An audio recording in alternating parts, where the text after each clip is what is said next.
সদৌ কাকজান আঞ্চলিক চাওতাল উন্নয়ন সন্থা আৰু চাওতাল ছাত্ৰ সন্থা এছু কাকজান আঞ্চলিক সমিতিৰ যৌথ উদ্যোগত আৰু সমূহ চাওতালী ৰাইজৰ সহযোগত নকছাৰী ২ নং কাকজান বাগান প্ৰাথমিক বিদ্যালয়ৰ প্ৰাংগণত শুক্ৰবাৰে উদযাপন কৰিলে ১৬৮তম হুল দিৱস। পুৱা ৭ বজাত চাফাই কাৰ্যসূচী। পুৱা ৭ বজাত চাফাই কাৰ্যসূচী। ইয়াৰ পিছত মাজি দেৱীক পূজা কৰে মাজি বাবা চমৰা হেমৰম, জিতেন টুডু আৰু ৰাম হাজদাই। সন্ধ্যাৰ পতাকা উত্তোলন কৰে সদৌ অসম চাওতাল উন্নয়ন সন্থাৰ সভাপতি হীৰেণ মাৰ্ডীয়ে আৰু এছুৰ আঞ্চলিক সমিতিৰ সভাপতি বিকাশ টুডুৱে। শ্বহীদ তৰ্পণ আৰু শ্ৰদ্ধাঞ্জলি জ্ঞাপন কৰে হুল দিৱস উদযাপন সমিতিৰ সভাপতি ৰাজেশ মুৰ্মু। সহযোগ কৰে গণেশ হাজদা আৰু পৱন মাৰ্ডীয়ে। গছপুলি ৰোপণ কৰে ২ নং কাকজান বাগান প্ৰাথমিক বিদ্যালয়ৰ প্ৰধান শিক্ষক সহযোগ কৰে সমাজকৰ্মী জিতু গগৈয়ে। অতিথিশালা উন্মোচন কৰে সমাজকৰ্মী হৰেণ মাৰ্ডীয়ে আৰু সহযোগ কৰে উপদেষ্টা দেৱান মুৰ্মুৱে। সাংস্কৃতিক শোভাযাত্ৰা উন্মোচন কৰে আজদাৰ যোৰহাট জিলা সমিতিৰ সভাপতি বাপুৰাম বেচৰাই। কাকজান আঞ্চলিক সমিতিৰ সভাপতি হীৰেণ মাৰ্ডীৰ সভাপতিত্বত মুকলি সভাখনি অনুষ্ঠিত হয়। বিশিষ্ট অতিথি হিচাপে উপস্থিত থাকে মৰিয়নি জাতীয় বিদ্যাপীঠৰ অধ্যক্ষ ৰঞ্জিত গোহাঁই বৰুৱা, শিক্ষক সুমন কানু, জ্যেষ্ঠ সাংবাদিক চক্ৰসেন গগৈ, সাংবাদিক বীৰেন তাঁতী, যোৰহাট জিলাৰ এছুৰ সাধাৰণ সম্পাদক ৰাজু কিস্কু, চাহ কৰ্মচাৰী সংঘৰ উপসভাপতি অজিত কুমাৰ, সমাজকৰ্মী ক্ষমা গগৈ আৰু কৌশলতল মহিলা VDPৰ সভানেত্ৰী মুন্নি বেগম। প্ৰথমে বিশিষ্ট অতিথিসকলক একোখনিকৈ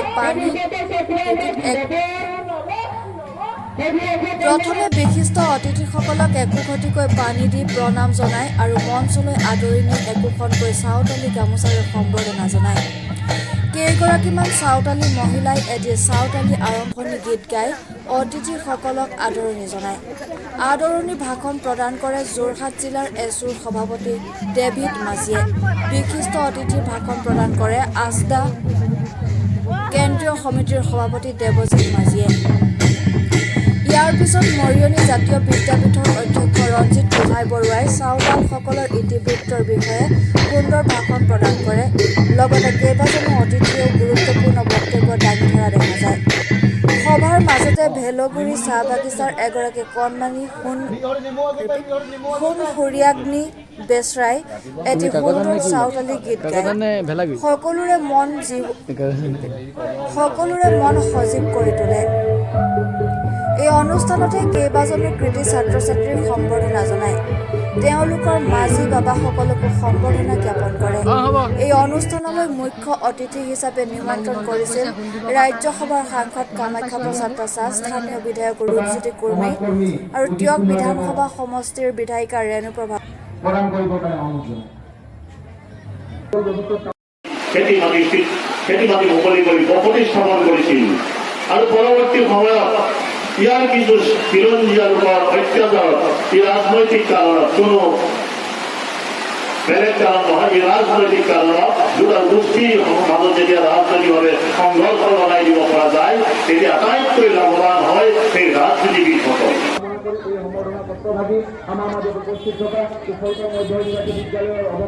অসম চাওতাল উন্নয়ন সন্থা কেন্দ্ৰীয় সমিতি তথা কাকজান আঞ্চলিক সমিতি, সদৌ চাওতাল ছাত্ৰ সন্থা কাকজান আঞ্চলিক সমিতিৰ তৰফৰ পৰা সকলোলৈ হুল জোহাৰ জনাইছোঁ। ১৬৮ সংখ্যক হুল দিৱস। এই হুল দিৱস হ'ল ভাৰতবৰ্ষত যেতিয়া জমিদাৰী প্ৰথা আৰু ব্ৰিটিছৰ শাসন চলিছিলে তেতিয়া জমিদাৰসকলে আমাৰ ভাৰতবৰ্ষৰ চাওতালসকলক, এইটো মূলত চাওতালসকলক আৰু ব্ৰিটিছসকলেও চাওতালসকলক বহুত অনিয়ম এনেদৰে কৰিছিলে আৰু তেওঁলোকৰ মাটি বাৰী কাঢ়ি লৈছিলে। এইখিনি কৰি লোৱাৰ পিছত চাওতালসকল ১৮৫৫ চনৰ ৩০ জুন তাৰিখে এটা পৰিয়ালত ৬জন সদস্য আছিলে। সিন্ধু মুৰ্মু, কানু মুৰ্মু, চান ভৈৰৱ আৰু ফুল আৰু জানু মুৰ্মু।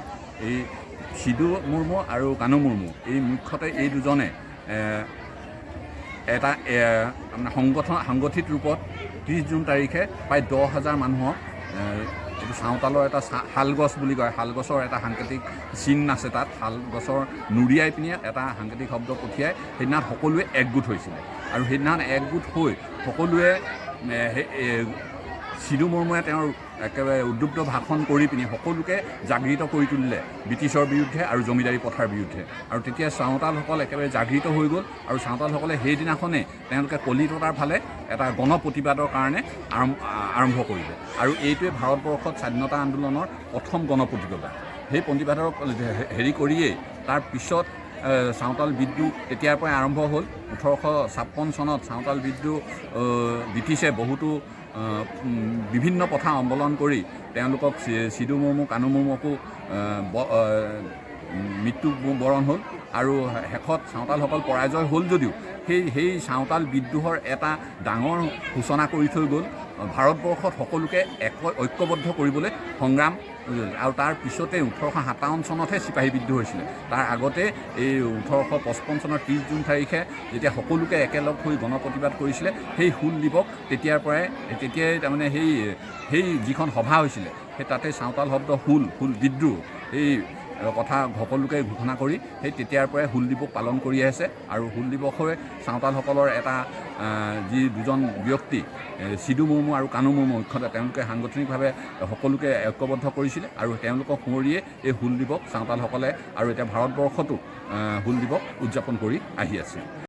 সদৌ অসম চাওতাল উন্নয়ন সন্থা কাকজান আঞ্চলিক সমিতি আৰু সদৌ চাওতাল ছাত্ৰ সন্থা কাকজান আঞ্চলিক যৌথ উদ্যোগত যি 168তম হুল দিৱস আমি উদযাপন কৰিলোঁ।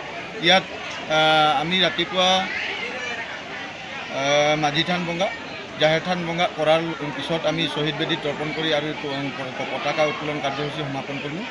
আৰু পঞ্চম কাৰ্যসূচী আছিলে আমাৰ শোভাযাত্ৰা। সাংস্কৃতিক শোভাযাত্ৰাত আমাৰ যথেষ্ট সংখ্যক আমাৰ চান্তালী ৰাইজে অংশগ্ৰহণ কৰি আমাক উদ্যোক্তাসকলক যি সহযোগিতা আগবঢ়ালে তাৰ কাৰণে আমি ধন্যবাদ জ্ঞাপন কৰিছোঁ আমাৰ উদযাপন সমিতিৰ তৰফৰ পৰা। লগতে আজিৰ এই হুল দিৱস উদযাপনত সফল কৰাৰ ক্ষেত্ৰত যিসকল ব্যক্তিয়ে অহৰহ দিনে নিশাই কষ্ট কৰিল তেখেতসকললৈ আমি ধন্যবাদ জ্ঞাপন কৰিছোঁ। আৰু এই হুল দিৱসত আমি হুল জোহাৰ আপোনালোকৰ হ'বলৈও জ্ঞাপন কৰিছোঁ। ধন্যবাদ।